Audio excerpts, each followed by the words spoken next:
หน้าหนาวปีนี้บ่ได้เป็นเหมือนเก่าปีก่อนที่แล้วมันเคยมีสองเฮานั่งอยู่บ่อนี้บอกกันเบาๆข้างกายคอยเสมอว่าจะมีสองเฮาแต่มาปีนี้เจ้านั้นได้ไปกับเขาพออยู่บ่อนี้คงจะต้องเศร้าและเหงานั่งเบิ่งเจ้ายิ้มมีความสุขอยู่กับเขาคอยแนมเจ้าอยู่บ่อนี้ถึงว่าคอยจะเหน็บหนา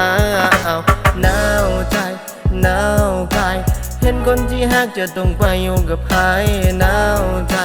หนาวกายอยากย้อนเวลากลับไปตั้งเลยเท่านั้นได้เริ่มใหม่ชื่อดื้อดื้อเชื่อเชื่อชื่อดื้อดื้อเชื่อเชื่อ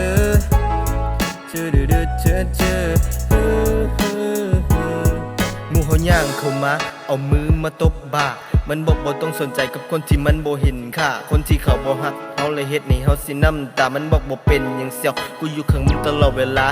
กูอยากไปสนหัวใจกูอยากลืมเบียเข้าไปกูอยากจะหลับบนนี้กูอยากจะเมาจนกว่าจะตายกูอยากจะหยุดเวลากูอยากจะหยุดน้ำตากูอยากจะลืมความหลังที่มันได้พังทุกการเวลาฤดูกาลยังหมุนเปลี่ยนกับคืนฤดูหนาวจิตใจของเจ้าคงบ่มีวันหวนคืนจะบ่ทักไปจะบ่โทรหาจะบ่กวนใจจนกว่าตัวเจ้าจะกลับมา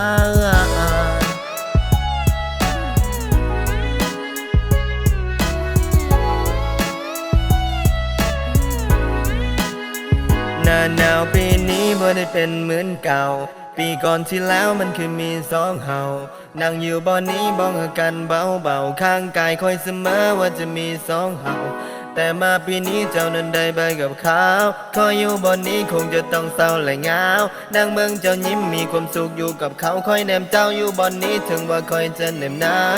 วฤดูกาลยังหมุนเปลี่ยนกับคืนฤดูหนาวจิตใจของเจ้าคงบ่มีวันหวนคืนจะบ่ทักไปจะบ่โทรหาจะบ่กวนใจจนกว่าตัวเจ้าจะกลับมาหนาวใจหนาวกายเห็นคนที่ฮักจะต้องไปอยู่กับใครหนาวใจหนาวกายอยากย้อนเวลากลับไปตั้งเลยเท่านั้นได้เริ่มใหม่